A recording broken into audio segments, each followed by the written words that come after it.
글로벌 증시의 주요 변수들을 통해서 투자 인사이트 얻어보는 시간입니다. 오늘은 하나증권의 이경수 수석연구위원과 함께합니다. 안녕하십니까? 네, 안녕하세요. 자, 최근 미국 증시가 천당과 지옥을 오가고 있는데요. 다행히 오늘은 또 반등을 해줬죠.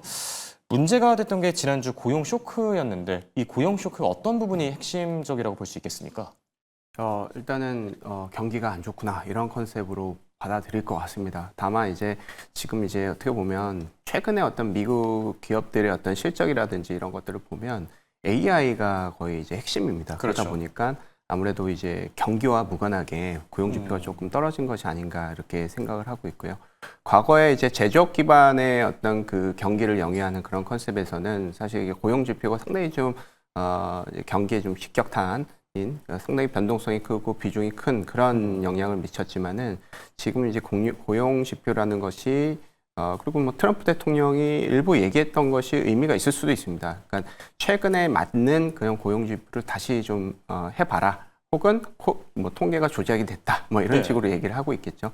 물론 약간 뭐 정치적인 목적이 분명히 있겠지만은 기본적으로 AI 시대의 고용 지표는 전체 뭐 미국의 기업 실적이라든지 미국 경기를 대변하기에는 조금 부족한 것이 아닌가. 다만 경기적 어떤 정치적인 어떤 입지를 확인하는 데 측면에서 보면 상당히 부담이 될 수 있겠죠. 아무래도 미국도 뭐 투표제이기 때문에 그렇죠. 고용 측면에서의 어떤 우려는 있겠다. 다만 이것이 뭐 고용이 떨어졌다고 해서 경기에 완전히 무관하냐 이런 것들은 또 아닐 수도 있거든요. 그래서 계속해서 미국 경기에 대한 어떤 우려 그리고 지금 고용 지표가 낮아지면서 9월 달에 금리 인하에 대한 어떤 가능성이 상당히 좀 높아졌습니다. 그렇죠. 그래서 금리가 떨어지는 과정에서 사실 요구는 것들을 양적 완화 정책, 뭐 통화 정책, 글로벌 유동성이 많이 풀린다, 달러 자산이 풀린다 이런 컨셉으로 볼 수도 있겠지만은 물론 경기 지표가 상당히 좀 부진하게 나왔을 때 요것도 약간 부담이 될 수 있다라는 측면. 그러니까 양쪽에서 모두 다, 그러니까 좋게 봤을 때랑 나쁘게 봤을 때랑 이 두 가지를 모두 다 유의를 하면서 우리가 좀 살펴봐야 되지 않을까 이렇게 생각이 듭니다. 그러니까 트럼프 대통령이 어쨌든 아예 없는 얘기를 한 건 아니다 이렇게 생각을 하고 계신 거군요. 그리고 여기에 또 국채 금리 하락세가 또 지속이 됐는데 이런 하락세가 계속될 가능성이 있을까요? 금리 하락은 가능성이 상당히 좀 높다고 보고 있습니다. 네. 그러니까 지금 미국 금리가 너무 좀 높은 측면이 있고 이런 측면은 미국이 향후에 채권을 발행하는 데 있어서 상당히 좀 불리한 측면이 있습니다. 그래서 미국 트럼프 대통령의 어떤 그 컨셉으로 볼 수도 있겠죠. 금리를 계속해서 파웰 의장을 압박을 해서 그래서 금리를 낮추겠다라는 컨셉. 그리고 오히려 최근에 경기 지표가 소폭 낮아지는 것이 미국 정부에서는 약간 긍정적으로 볼 수도 있을 것 같습니다. 정치적으로 해석을 하면. 어쨌든 뭐 금리 인하를 원하는 상황이니까요. 그렇습니다. 예. 그래서 경기와 정치적인 어떤 그런 것들을 모두 다 잡는다라는 컨셉에서 봤을 때는 통화 정책이 상당히 좀 긍정적인 효과를 반영을 할 수 있다라고 좀 보고 있습니다. 그래서 금리 하락 같은 경우에는 사실은 뭐 미국 정부가 원하는 측면이기도 하고 고용 지표가 어느 정도 그거를 명분을 마련해줬다라고 볼 수가 있기 때문에 이런 측면은 조금 더 이어지지 않을까 그렇게 생각을 하고 있습니다. 알겠습니다. 그렇다면 최근 기업들의 실적과 관련해서는 사실 M7 기업들의 경우에 뭐 테슬라를 제외하고는 또 다 잘 나와주고 있거든요. 기업들의 실적은 어떻게 평가하고 계시죠? 일단은 그 실적을 얘기하기에 앞서 제가 좀 전에 말씀드렸어야 될 부분인데 금리가 떨어지게 되면 기본적으로 우리가 어떤 컨셉에 대해서 어느 섹터를 보면 좋을지 맞습니다. 섹터라든지 스타일에 대해서도 한번 우리가 짚고 넘어가야 될 필요가 있는데요. 잘 아시겠지만 금리가 떨어지면 아무래도 시장의 어떤 그 위험 선호가 높아집니다. 그러다 보니까 고 PBR 이런 종목군들이 많이 상승할 수가 있어요. 이를테면 제약바이오라든지 미국의 IT 업종군들도 모두 다 전형적인 성장주고 미국 업종군 중에서 가장 밸류에이션이 높은 쪽입니다. 그래서 이런 쪽 그리고 금리가 떨어지게 되면 미국 투자은행들의 실적도 최근에 상당히 좀 좋은데 이런 쪽에도 관심을 가져야 될 것 같아요. 아무래도 은행이라기보다는 미국은 투자 컨셉의 어떤 증권사 컨셉으로 봐야 되기 때문에 금리가 낮은 상황에서 뭐 M&A라든지 아니면 여러 가지 브로커리지 딜이라든지 이런 것들이 상당히 좀 많아질 수가 있기 때문에 실질적으로 이제 그런 쪽에 성장주에 대한 관심이 좀 필요한 시기가 아닌가 이렇게 저희가 좀 생각을 하고 있고요. 네. 실적 같은 경우는 뭐 말씀 주셨다시피 상당히 좀 좋습니다. 지금 미국은 경기 서프라이즈다. 미국 그 기업들은 서프라이즈들을 기록하고 있다 이렇게 보셔도 될 것 같은데요. 2분기에 이제 어닝 서프라이즈율의 중위값 자체가 한 3.3% 정도 나오고 있습니다. 예. 뭐 버크셔 헤더웨이도 한 3% 정도 어닝 서프라이즈가 나왔습니다. 다만 이제 워렌 버핏의 어떤 은퇴 이런 것들 때문에 좀 지수에 약간 이제 변동성이 예. 생겼는데요. 어쨌든 실적은 좀 좋다라고 보시면 될 것 같고, 엑슨모빌도 한 5% 예상치 대비해서 5% 정도 잘 나왔고, 애플도 10% 정도 좀 잘 나왔습니다. 아무래도 이제 관세에 대한 우려가 좀 컸기는 했지만 아무래도 뭐 여러 가지 그 포트폴리오 측면에서 상당히 좀 좋았던 측면이 있는 것 같습니다. 퍼트솔라도 한 20% 언서프라이즈 나왔고요. 아마존닷컴도 27% 정도 언서프라이즈가 나왔습니다. 다만 이제 아마존닷컴 같은 경우는 관세가 이제 부각되기 전에 조금 이제 수요가 일부 좀 그렇죠. 앞당겨져 예. 있는 것이 아닌가 이렇게 좀 생각을 하고 있고요. 다만 이제 아마존닷컴 같은 경우에는 AWS라는 그런 이제 클라우드 서비스가 지금 많이 부각이 되고 있습니다. 해당 컨셉에서의 계속 그 현금 창출력이 AI 어떤 그 기술도 접목이 돼서 계속해서 부각이 됐다라고 보시면 될 것 같습니다. 마스터카드도 실적이 좋았고요.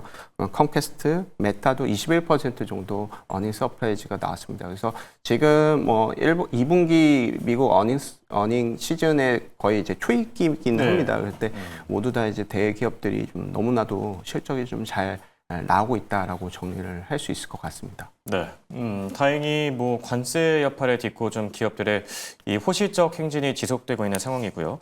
그렇다면 섹터별 흐름은 어떻게 보고 계신지 앞서도 뭐 금리 하락기에 이제 모수의 섹터에 대해서 잠시 언급해 주시긴 했는데 AI 쪽은 어떻게 보고 계세요?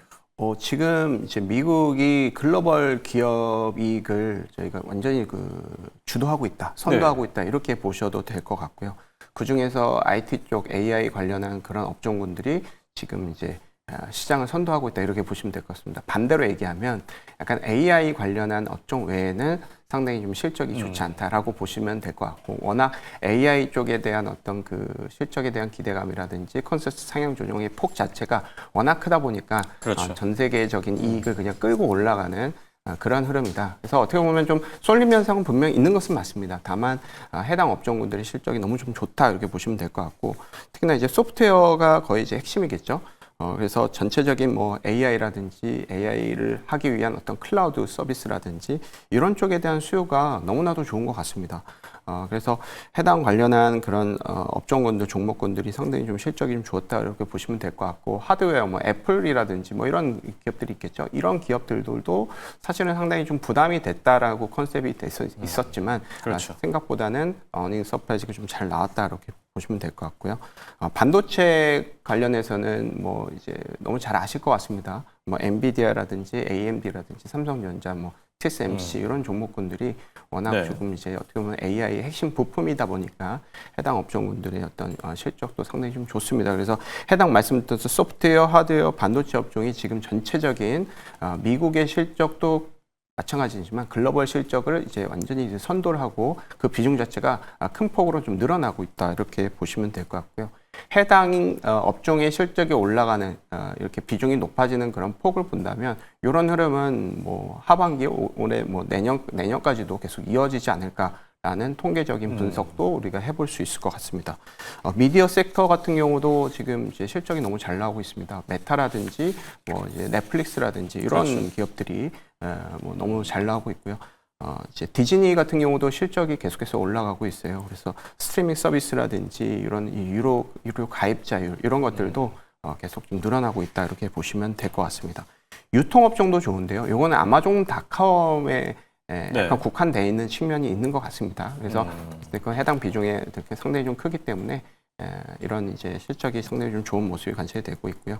제약바이오 관련해서도 지금 이제 실적이 꾸준하게 좋고 있어요. 그래서 큰 틀에서 정리를 해보자면 미국은 IT라든지 이런 이제 제약바이오라든지 금융 쪽은 제가 말씀 안 드렸지만 아직까지 실적이 나오진 않고 있습니다. 그렇지만 최근에 이 컨센서스가 계속해서 올라가고 있다. 이제 지수가 올랐던 측면도 있고 유동성 장세에 대한 어떤 기대감 이런 것들 때문에 미국 투자은행들의 실적이 계속해서 꾸준하게 올라갔고 주가도 이와 비슷하다고 판단이 되는데 요거는 각각 이렇게 좀 살펴보시면 확인을 하실 수 있을 것 같습니다. 네. 그리고 앞서도 잠시 언급해 주셨지만 M&A와 관련해서 주목할 필요가 있다 이렇게 얘기해 주셨는데 실제로 지금 상반기 대비해서 M&A 거래 건수랑 규모가 급증하고 있거든요. 이건 어떻게 봐야 됩니까? 일단은 금리 하락 기대감이 가장 큰 것이 아닌가 이렇게 생각이 들고 있고요. 미국 기업들은 상당히 좀 이제 한국 기업에 비해서 좀 많이 유연하다라는 생각을 많이 하고 있어요. 왜냐하면 자사주 매입 소각도 상당히 좀 이제 주기적으로 하면서 본인들의 실적을 잘 나오게끔 하는 측면이 있습니다. 미국 같은 경우에는 모두 다 이제 EPS 기반으로 합니다. 이제 주가 단위 한 주당의 어떤 가치를 갖다가 서프라이즈 어떤 기준으로 보고 있는데요. 이렇게 이제 주가의 주식 수를 많이 여러 가지 좀 조정한다라는 컨셉과 함께 M&A도 핵심적인 어떤 중장기적인 성장 동력이라고 보시면 될 것 같습니다. 그래서 금리가 떨어지게 된다면 사실은 이제 미국의 어떤 여러 기업들이 추가적으로도 M&A 건이 좀 높아질 수 있을 것이다. 2024년 상반기 같은 게 1조 달러였는데요. 25년도 상반기 2.3조 달러로 이제 상당히 좀 M&A 규모가 좀 많이 높아졌고요. 유니온 패시픽이라든지 노스포트 서던 그리고 팔로알토 네트워크스랑 사이버 아크 요 두 가지 두 건의 M&A 건을 살펴보면 각자의 이런 입지를 확연히 하는 그런 측면의 M&A가 부각이 되고 있고요. 아니면 이제 약간 사업 포트폴리오를 다각화하는 시도도 많이 일어나는 것 같습니다. 이를테면은 경기 민감 쪽의 어떤 사업을 좀 영위를 하다가 약간 경기 둔감한 이런 컨셉의 어떤 사업을 좀 덧대기도 하고요. 금리 이런 것들은 어떻게 보면 이제 금리가 하락했을 때 이런 이제 여러 가지 전략이 많이 나타나긴 합니다. 그래서 이렇게 좀 어떻게 보면 M&A의 어떤 건수가 높아진다라는 것은 미국 기업들의 어떤 약간 유연한 성장 경영 전략이 아닌가 이렇게 생각을 하고 있습니다. 네. 끝으로 국내 증시에 대한 조언도 들어볼까 하는데요. 국내 증시 다행히 어제는 반등에 성공했죠. 전망은 어떻게 보시죠? 일단은 결론적으로는 한국은 주저환원 정책을 포기할 수 없을 것이다. 그리고 이것을 개인과 기업들을 모두 다 아울러서 가야 되는 입장입니다. 이것이 너무 이제 당근이 없고 채찍만 있는 컨셉이라고 본다면 사실 이제 한국은 주저환원율이 20%에서 30%로 가야 되는 그러니까 글로벌에서 가장 낮은 쪽에서 중위 수준까지 이렇게 올라가는 그런 이제 초기거든요. 그래서 해당 시기가 상당히 좀 중요하다라고 보고 있고 그만큼 이제 기대감도 좀 크다라고 판단을 하고 있는데요. 이런 측면에서 핵심적인 부분은 이거죠. 대주주 양도세 조건이 다시 이제 원복이 된다라는 컨셉, 이 가능성에 대한 기대감을 좀 가져야 되는 것이고, 전 더 중요하다고 보는 것이 배당 소득세 분리 과세입니다. 배당 소득세 분리 과세가 거의 어느 정도 확정이 됐지만은 요 대상이 배당 성향 40%가 좀 높다라고 판단이 되고 분리 과세의 어떤 최대 세율 자체가 지금 35%, 뭐 지방세율 포함하면 38.5%인데 요것이 너무 좀 높다라는 측면. 왜냐하면 이것이 배당에 대한 어떤 배당 소득세가 어떤 양도소득세보다 너무 높은 측면이 있고 지금은 이 기업들의 배당을 이렇게 좀 촉진하는 측면에서 인센티브가 분명히 필요하거든요. 한국 같은 경우에는 주주환원이 그리고 배당이라는 것이 사실은 너무 좀 익숙하지 않은 길이기 때문에 정부하고 어떤 개인 투자자 모두 다 이런 것들을 좀 같이 정책에 좀 더 참여를 해서 좀 목소리를 좀 내야 되는 시기가 아닌가 생각이 들고요. 우리 이제 한국의 어떤 리레이팅의 어떤 핵심적인 이벤트가 주주환원이라든지 최근에 이제 좀 세제 개편안 이런 것들이 될 수 있도록 많이 노력을 해주셨으면 좋겠습니다. 네, 주주 환원에 대한 기대감이 다시 좀 커졌으면 좋겠는 마음입니다. 지금까지 도말씀의 이경수 수석연구위원과 함께했습니다. 감사합니다. 네, 감사합니다.